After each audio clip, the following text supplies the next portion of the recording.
My name is Amelie, and I'm your nurse. I'm here to help give you a bed bath. I'm sorry, a what? A bed bath. Since you can't stand for prolonged periods of time, we'll be giving you a partial bath, just to freshen up. A bed bath. How complete is this bed bath? We'll only go as far as you're comfortable with.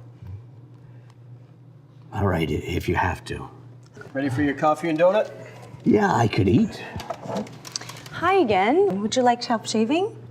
Oh, Terry, did you bring my toiletry kit? Yep. Got your toothbrush, your hairbrush, your razor, and shaving cream. Oh, and yes, for your cologne? What do you need that for? Well, I don't want to smell like a hospital when I get out of here, do I? I'll leave you. Ring your call bell if you need me.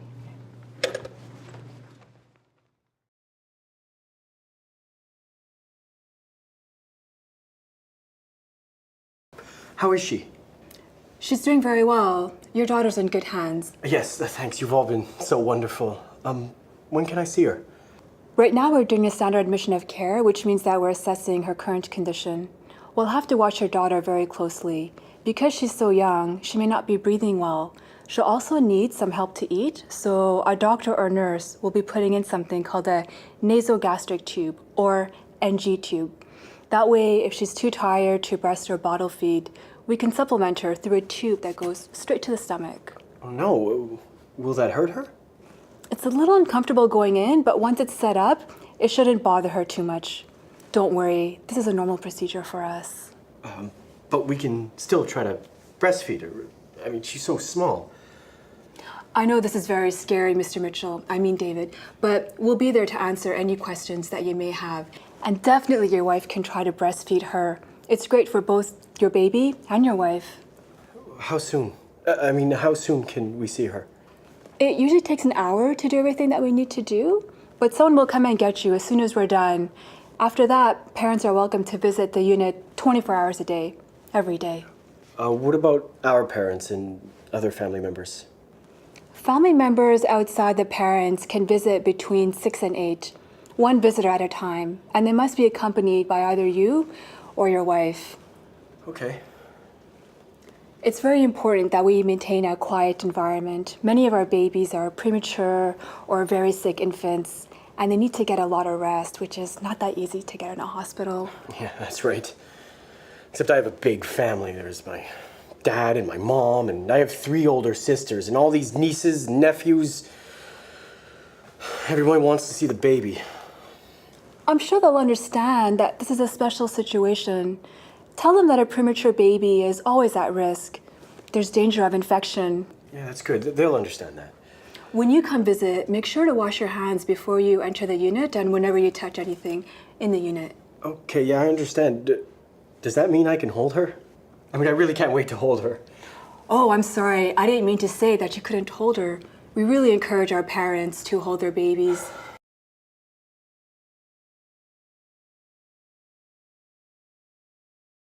What are we going to do about my problem? It's really terrible not even being able to drink water without the fear of choking. I can definitely understand. This is an issue that we encounter frequently among patients who recently had a stroke. What we can do is thicken the liquids you drink to make them easier to swallow. That doesn't sound very pleasant at all. I'm sure it doesn't at the moment, but it's a very important intervention.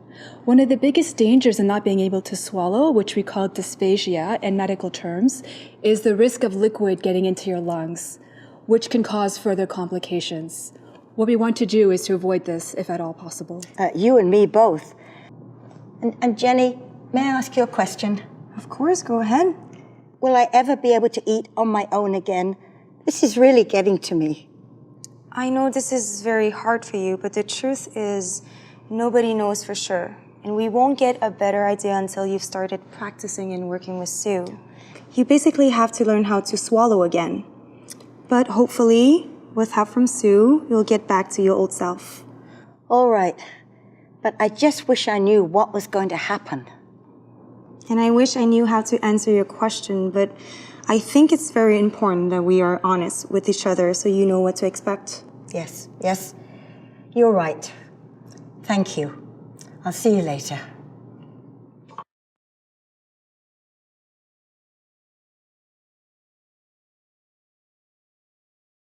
Mr. Spector. Thank you. Did you get a chance to ask another doctor about my prescription? Yes, I did. You're lucky. Dr. Small will give you a renewal prescription, but just for one renewal. If you need a repeat renewal, you'll have to see your own GP. Would you like to make an appointment now? I'd like to, but I don't have my work schedule with me. If I make an appointment now, I may have to cancel it. Well, if you cancel within 24 hours of the appointment, it shouldn't be a problem. We'll give you the office number. Yes. How about 2 o'clock next Friday with Dr. Mancini? How does that look? Okay, thanks. Is your phone number still 450-555-4185? Yes. And do you have a voicemail on that? I do, yes. And is there another number that we can contact you? Well, I could give you my office number, but it isn't easy to catch me there. Oh, that's all right. I'm listening. 514-555-4009. So, we have you booked at 2 p.m. on Friday with Dr. Mancini. Can you tell me which pharmacy has your file so I can fax the prescription to them? I use the pharmacy across the street. What time can I pick up the prescription? Oh, I should fax it within the next half hour or so. Well, thanks. Thanks very much. I appreciate your time. I was just at the pharmacy and they say they haven't received the fax for my prescription. Oh, Mr. Spector, I'm so sorry. Things got so busy here, I just forgot. You're kidding. Oh, well, it's a good thing I came in to talk about it then. You guys aren't open on the weekends. You're right. That's close. Just give me a few seconds and I'll fax the prescription right now. You should be able to pick it up very soon. Yeah, what time does the office close, just in case I run into another problem? 5 o'clock. Thanks.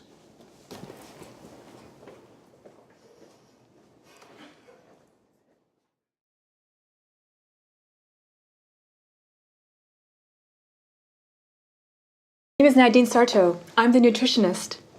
Pleased to meet you, Mrs. Sarto. Oh, please, call me Nadine. Nice to meet you too. I'm Bob. I'm Suzanne, and I was just telling Chris about the changes that we've made in our diet over the last couple of weeks. That's excellent that you're taking the initiative, Mrs. Andrews. Let's start by going over what will happen today.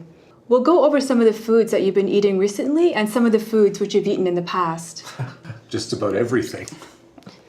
We'll also cover which kind of foods are beneficial and which types of foods or elements in foods that you should really try to avoid. Finally, we'll go over some important resources for you, such as the Canada Food Guide, which can really help with your meal planning. Does that sound good to you? I guess so. It sounds like a lot of information. It is, but we'll break it down. I'll give you some pamphlets to read for when you go home. Don't worry, we'll help you with this. Thanks. We can do this, right? We'll do it together. Let's get started.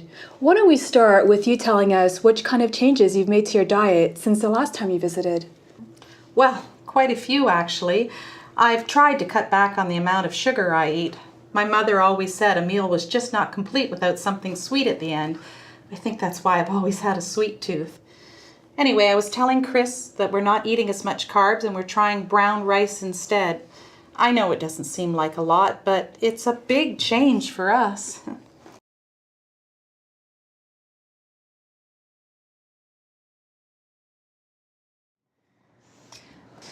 Good morning, Mrs. Wilson. My name is Angela, and I will be your nurse today. How are you feeling? I feel a lot of pain here. It really hurts.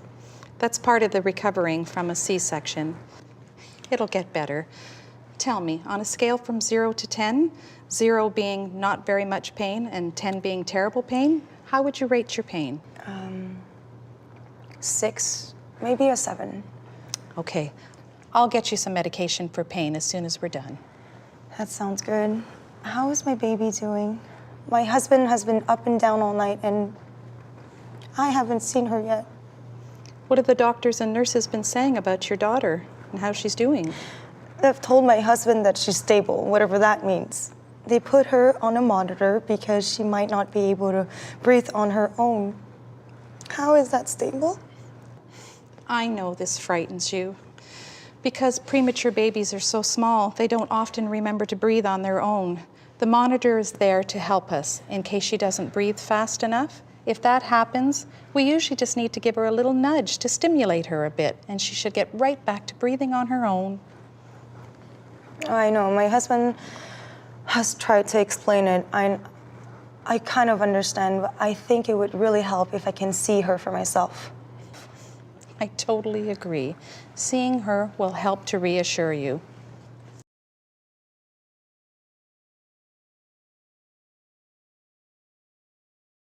Hey, did you see the hockey game last night? Man, the Habs are hanging in. I thought they were goners after Game 3, but they haven't given up. You know, 1 minute they're in the toilet, the next they're an inspiration to us all. I mean, it's crazy. Yeah, you're right. Hey, but tell me, how have you been feeling? Well, to be honest with you, Gary, I'm scared. I mean, for the first time, I feel I have no real control over things. It's like my body, it's working against me, and I can't help it. John, you're not alone in this. You have a lot of amazing healthcare professionals here that'll help you through this too. I know, everybody's been great, and I'm not complaining. It's just that I'm facing something bigger than I've ever had to experience before. Yeah. You know? Many of the patients I see feel the same way too. What happened on your last visit? Well, I waited a very long time, just like today. I mean, it takes so long. I mean, it's bad enough that I've got to go through this. It's like you get too much time to think. Yeah, I can imagine. It shouldn't be too much longer now, though. Well, I've already seen my oncologist, so at least that's done. Did you have any side effects after your first treatment? They weren't too bad. I was very tired, a little bit of nausea, but the nurse said that those were the most common side effects. Yeah. You know. But the doctor said my treatment cycle was going to be pretty short, so at least that's a positive. I mean, so I'm doing my best to stay positive. But you know, all my life I was afraid of needles, and now I come in here and I have an IV put in every week. So I figure I must be more positive than I think. That's a sure sign. Well, I hope everything turns out okay. I mean, these things are never easy. I mean, it's hard, but you can do this. Thanks for your encouragement.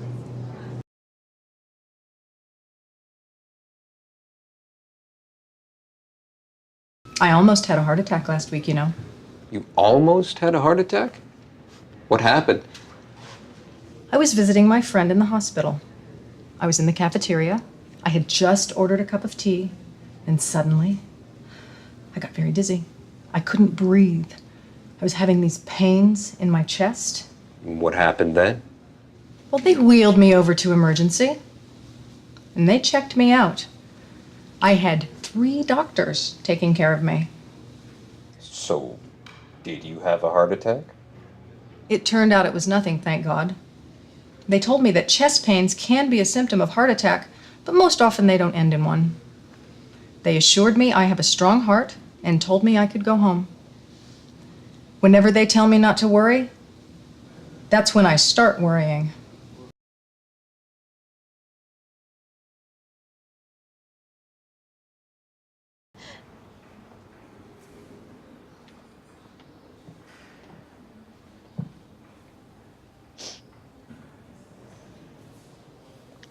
I couldn't see her much. They wouldn't give me time off at work. I feel so bad. I should have been here more often. I didn't even have time to say a proper goodbye. She was in some morphine drip and she was sleeping most of the time I came to see her. I wanted to tell her how much I loved her, how much I appreciated all the support she gave me my whole life. There was so much to say. She knew you did. She knew. She always told me how proud she was of you. She did? Of course. She was always telling the doctors and nurses here about how smart her daughter is and how pretty. Oh, she would always say, "My daughter is going to be a huge success in life." I was always trying to stay optimistic when I visited. I never wanted to talk as though she wouldn't recover. I think I was wrong to be that way. I was in denial and I didn't want to believe it. You reacted the best way you knew how. Oh, don't be so hard on yourself. You know what makes me the saddest right now? I'm engaged. And she won't be there to celebrate with me when we get married. She won't hold her grandchild when we have a family. And she won't be there to advise me on how to be a good mother.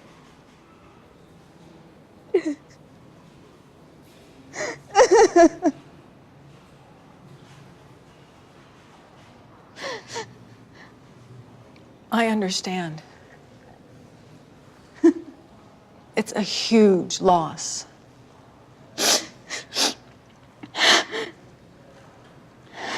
But I promise you, things will get easier.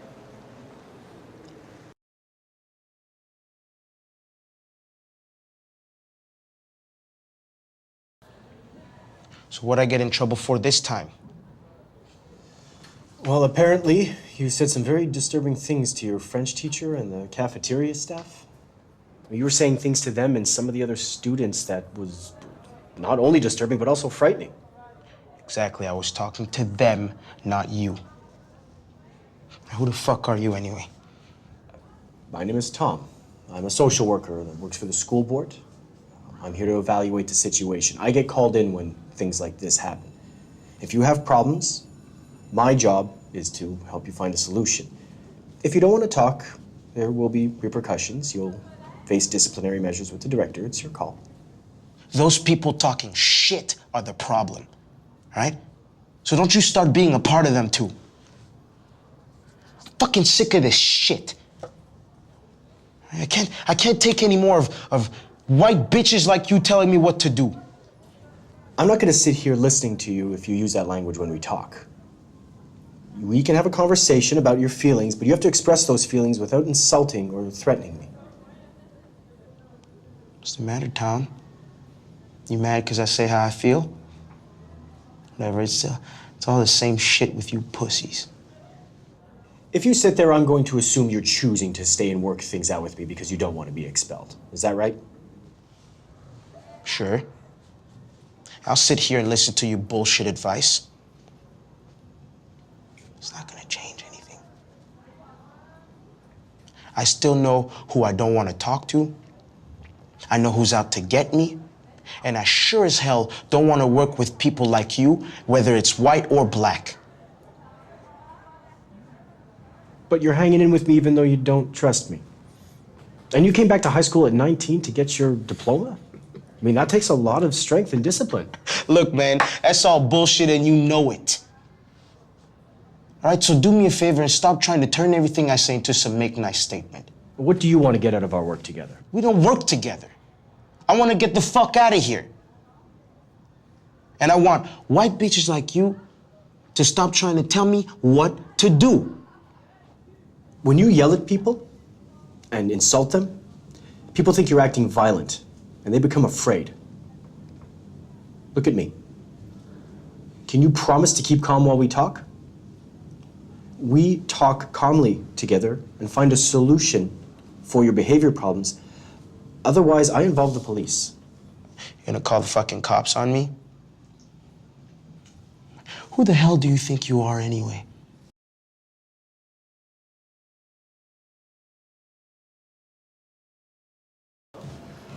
I'm so sorry that you overheard our conversation about the accident, but you really do need to speak with the nurses in the ER. They have all the facts. We don't. I just can't stand it. What'll I tell our parents? He's dead. Isn't he? Well, why won't you just tell me? I'm sorry, but we just don't have the answer. Look, why don't I take you to the ER? We can find out the information there. Oh my God. What if it's him? You said he was unconscious. You said his car was totaled. My mother is going to be devastated. How am I going to tell her? Where is he now? Please tell me how I can find my brother right now. If you can't take me to ER admissions, can you at least take me to the right elevator so I don't waste my time wandering around? I'm going to take you to the ER right away. And again, I am so sorry that we spoke so carelessly. I know you didn't mean to frighten me. It's just when you hear that your brother might be holding on for his life. It's a terrible shock. I know I was being hysterical. No, that's fine. That's fine. We're going to take you to the ER right away. If you can just wait over here for a second, I'm going to be right with you. If this news is bad, it'll change our family's life forever. I hope to God it isn't so. Thank you. Why don't you just wait for me for a moment? I'll be right with you. We are going to be in really deep trouble if she speaks about this in public. I mean, what do we do? Do you think she's going to report us? Probably not. I mean, that was our fault, 100%. We shouldn't be speaking hearsay information. We really need to respect people's rights to confidentiality. I know you're so right. I really hope the guy makes it. Yeah, I'm gonna go in.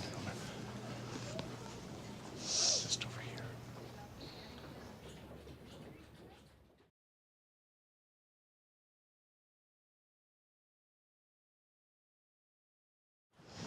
I'm Mr. Zamboni. Hey. My name is Norm. I'm a nurse from the CLSC. I'm replacing Catherine, your regular nurse, because she's on vacation. How are you doing today? Oh, hey, Norm. I'm okay, but I'm just feeling a little bloated. Bloated? Well, you know, bloated. Okay, let me just check your file here. It says here you had a hernia repaired 2 weeks ago at the Montreal General Hospital. Is that right? Yeah, that's right. And I went home after 2 days. Right here. You see that? Right there. I went home 2 days later, and the doctor there, well, he arranged for me to get home visits from the CLSC. You know, take care of my dressing, see how I'm doing. And I had Catherine for the first week. But it's been a different nurse every day this week. Oh, I'm sorry about that. It is better for the same person to come to visit. Unfortunately, Catherine's on vacation, so we're all taking turns to cover her workload. Okay, well, your timing couldn't be any better because I just don't know what to do about my problem. Your problem? What's bothering you? Well, I haven't gone to the bathroom for several days. Are you constipated? Yeah, it's a little embarrassing, but hey, you're a nurse. You know about these things, and yeah.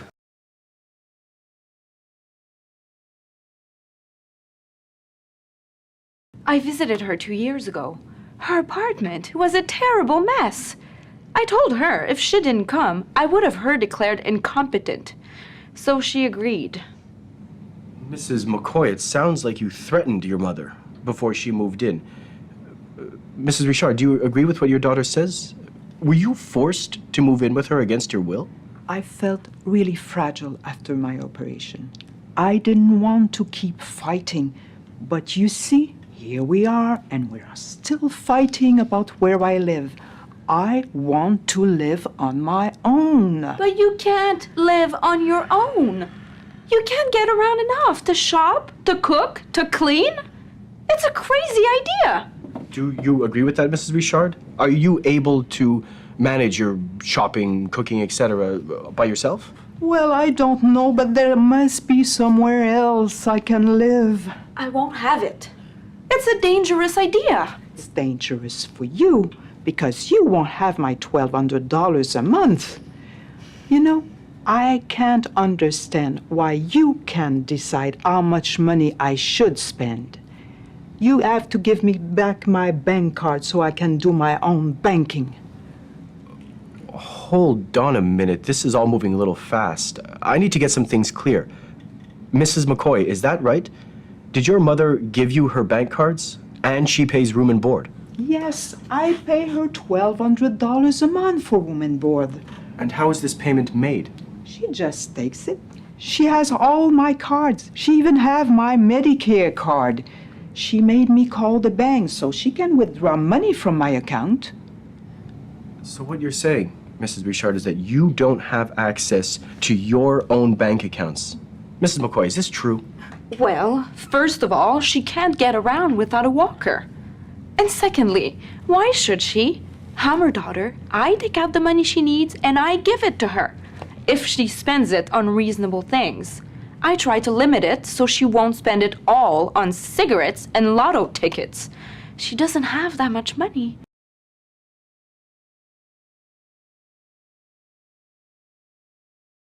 Why are you getting so upset? I'm just saying what's obvious. You are a beautiful woman. Alrighty. I have your file here. Please have a seat in the waiting room until the doctor's ready to see you. Will you be calling my name? Yes, I will call your name when the doctor's ready to see you. That's my job. In that case, why don't I stick around the desk to save you the trouble of having to call out for me? Mr. Herson, I strongly recommend that you do not stick around the desk. Let me refer you to the sign posted here. Please respect the workplace. Okay, I have other patients that I need to sign in. Please, have a seat in the waiting room. Okay. All right. But remember, all work and no play makes Susie a dull girl. Your name wouldn't happen to be Susie, would it? Mr. Herson, please let me reiterate, although I appreciate a compliment, I need to remind you that this is neither the time nor the place for this kind of conversation. Why don't we find a time and a place then? I mean, what's the big deal? I'm not married. Are you? Is it the end of the world if a guy flirts with a girl he finds attractive? Sir, this is a clinic, not a bar. In addition, this is my place of employment, and I'd like to keep it that way. If you continue to pursue this line of conversation, I will have to call security. Okay. Okay, I get your point. I'll follow the rules. Some people can't take a compliment. I'll go wait in the sitting room. I'll go sit in the waiting room, if that's what you want. Yes, that would be helpful. I will call your name when the doctor's ready to see you. Thank you for your cooperation.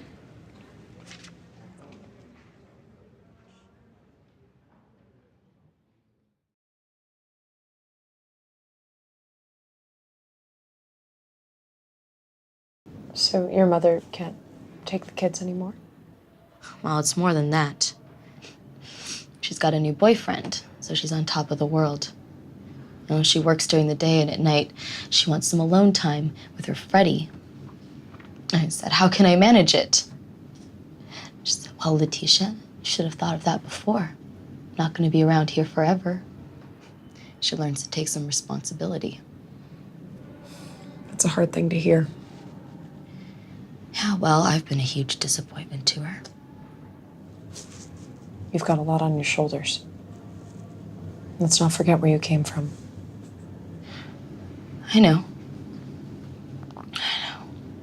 I mean, you know, I stopped doing crack when I got pregnant, and I've hardly used any since then. Never when I got pregnant again. And I've managed to feed my kids and keep a roof over their heads. I'm feeling trapped. How can I pay for daycare and babysitting while trying to make enough money? And I can't get a better paying job that will get me out of this situation. I'm so worried that I can't sleep. I'm scared I'm gonna start doing bad things with the kids. What do you mean? When they wake up in the night, I just have no patience left. You know, I start yelling, and I just want to shake them, make them scared so that they'll listen to me when I tell them to go to sleep.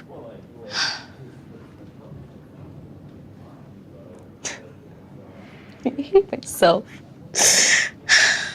I can't see a way out. I feel like I'm slipping downhill again. What sorts of things are you thinking about when the kids wake you up at night? If I tell you, you'll want to take the kids. Letitia, what I want is to work with you to find what's best for you and the kids. To have the kids in a loving environment. You love your kids a lot. You've done a lot for them. You know I want you to be able to keep your kids. So, please, tell me what happens at night and we'll try to find a way to make things better. I yell and I yell and I yell and I punch the walls, but I never hit the kids. If I did that, I'd bring them to you myself. Be no better than their scumbag father. So I protected them from him, and now someone has to protect them from me. What's the point? You're being very hard on yourself.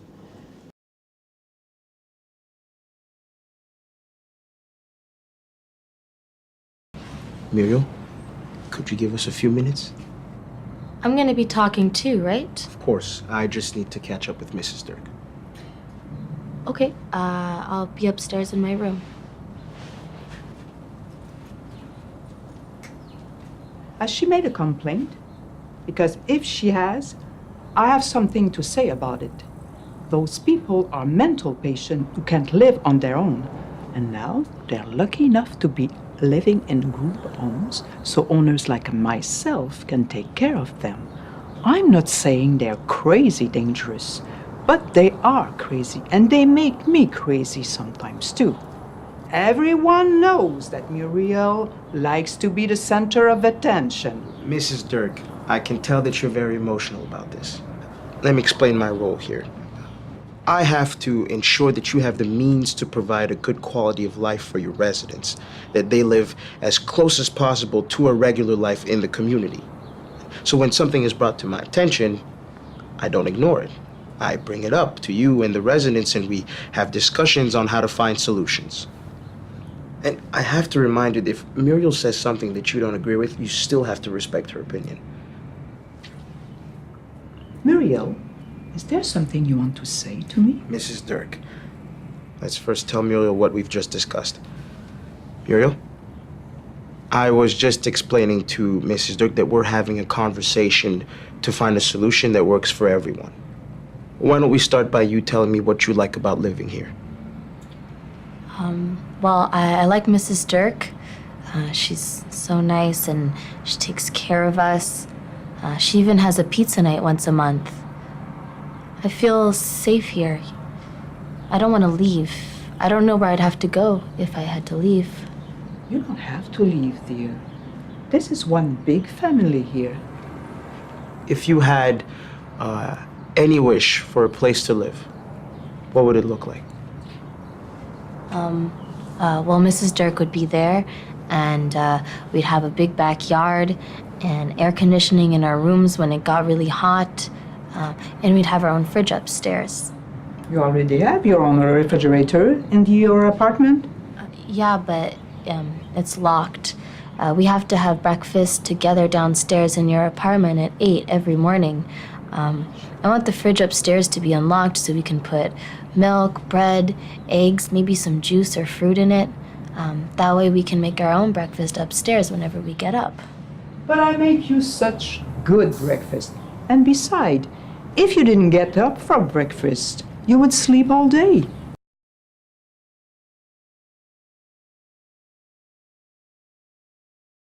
Hi. I'm here to get my son released from ER.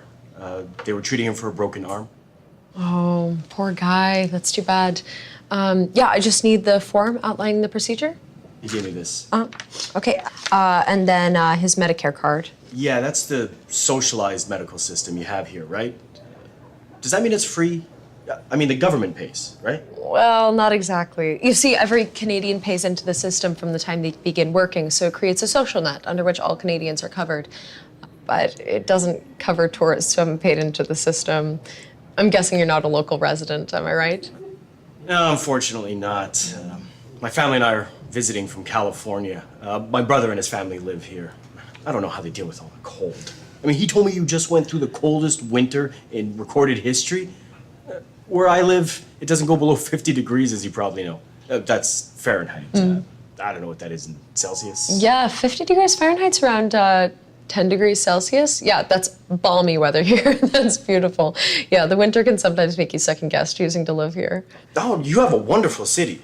It's like being in Paris without all the hassle and expense of traveling abroad. It's been a great visit. I mean, except for this.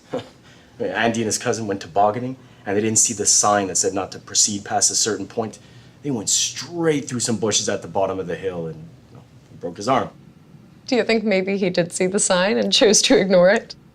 Happens all the time. In fact, there was a city out in Ontario that they outlawed tobogganing altogether after the city lost this huge lawsuit against a man who was paralyzed. Same thing, he just ignored the sign. Really? What fun is winter if you can't go tobogganing? Exactly. The general public was very upset. Yeah, I imagine the boys saw this sign, but boys will be boys. He'll probably have a great time back home telling his buddies about his big, dangerous adventure in the Great White North. So true, eh? Anyway, my relatives brought him to emergency here, and they've been terrific treating him. I mean, they examined him, took x-rays, put a temporary cast on, then gave me this report to give to his doctor back home. You know, I don't think the ER back home would have done as good a job. I'm so glad you had a positive experience, but there's still the matter of the bill.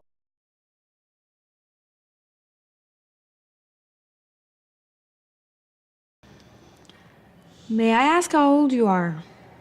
I'm 45. Not exactly a spring chicken anymore. Don't say that. You're not growing old, just older, like the rest of us. Tell me about the hair loss. When did it start? Well, it started 6 months ago, but it's getting worse. Sometimes when I touch my hair, it just falls out. And when I brush it, it seems like there's more hair in the brush than there is in my head. I'm really afraid I'm going to become bald soon. I understand. It is upsetting, but please don't worry. Once your hormone level gets back to normal, the hair loss will stop. We will do a blood test to see if you are premenopausal. Okay, perfect. I am glad to hear that what I'm experiencing is normal. Well, the hair loss is a common side effect of being premenopausal. However, some women suffer from this more than others. It is the same for the hot flashes. Women in premenopause may experience hot flashes, breast tenderness, worsening premenstrual syndrome, mood swings, and lower sex drive. That's a lot to deal with.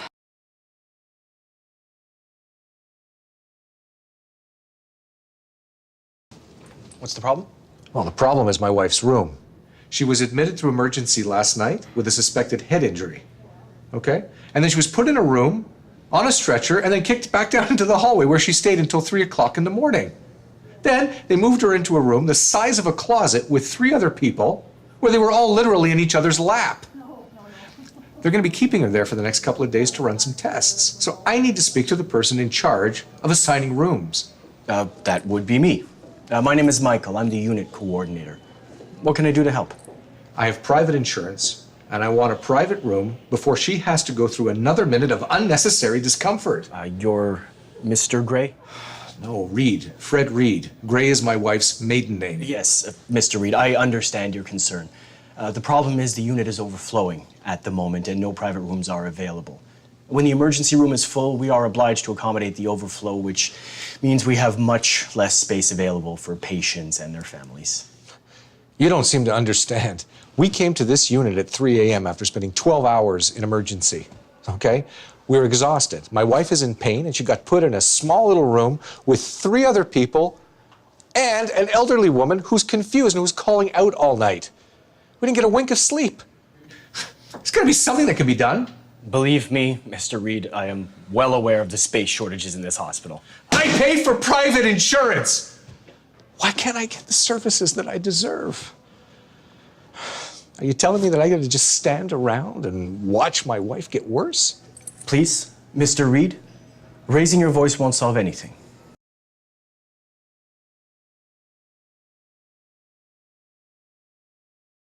Would you say that smoking has become your favorite coping mechanism?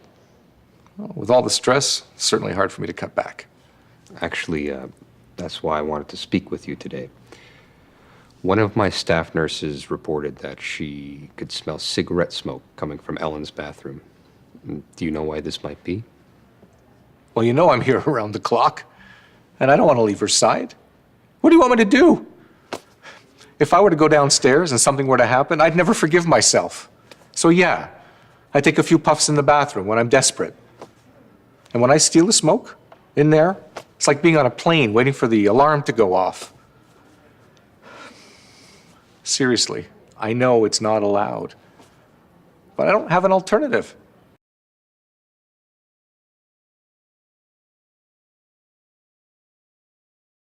Here, let me adjust these pillows.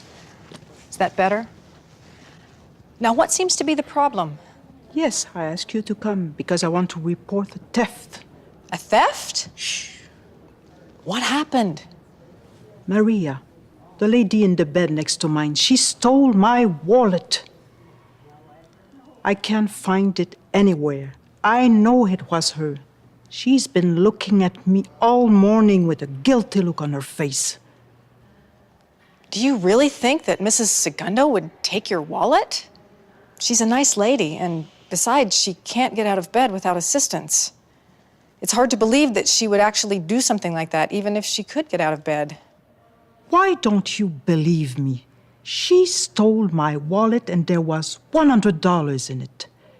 My daughter came yesterday and gave me the money.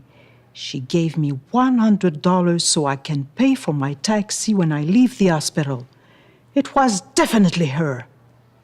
Mrs. Romano, I understand your concern, and I am here to help you. I don't think we need to call the police just yet. First, let's see if we can find it in your things. And if we can't, we'll call your daughter. She might know where it is. No, I am sure that lady took it. I know she needs money. She told me she has no family and she lives alone. Anyways, she's leaving tomorrow, and I know she took the money to pay for her taxi.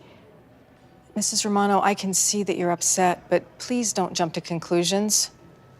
Let's see if we can find your wallet first.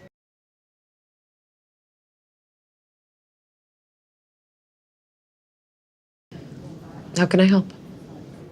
I don't know how you can help. I don't think anyone can. There's just so much going on. I don't even know why I came here.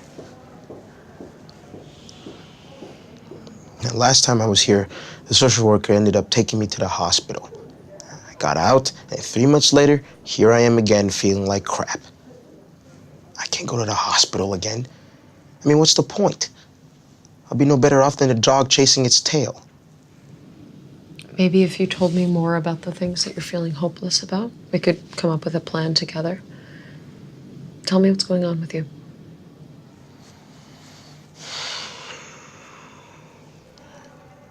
I feel overwhelmed. I'm petrified of being homeless. But what I need is for the landlord to cut me some slack. I can't go on the street. I'll die from the cold. Are you behind on your rent? They keep stealing my money. Who's stealing your money? I have debts. If I don't pay them, they'll break my legs. Is someone threatening My you? family hates me. My sister just told me that she doesn't want to help me out anymore. And she doesn't want me to visit her either. You know, my mother thought I was a total failure.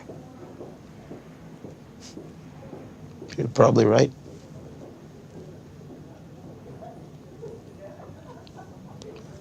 I am all alone.